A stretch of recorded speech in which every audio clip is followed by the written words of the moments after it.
Welcome to the Slop Farm. Enjoy the video. In this video, I will explain how to get Roblox face tracking. You will learn the necessary steps to activate this interactive feature.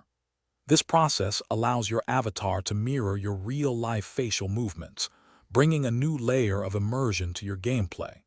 We will cover everything from initial setup to in-game activation, ensuring you can express yourself freely.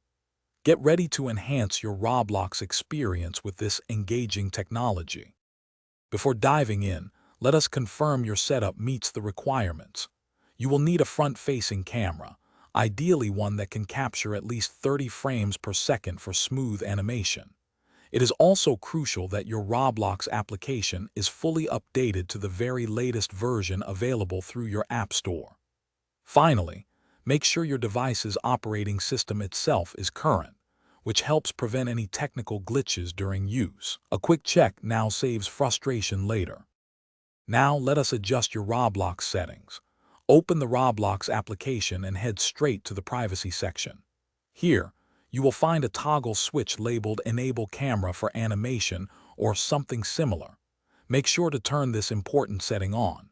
Please note, for safety and privacy reasons, users must be at least 13 years old to activate and utilize this specific feature.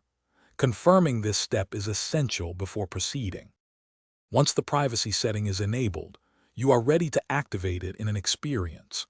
Join any Roblox game or world that openly supports camera input for avatar animation. While playing, keep an eye out for a small camera icon typically located above your avatar's head or within the in-game user interface.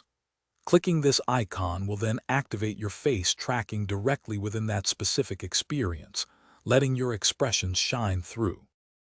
Thanks for watching. Consider subscribing if we helped you today.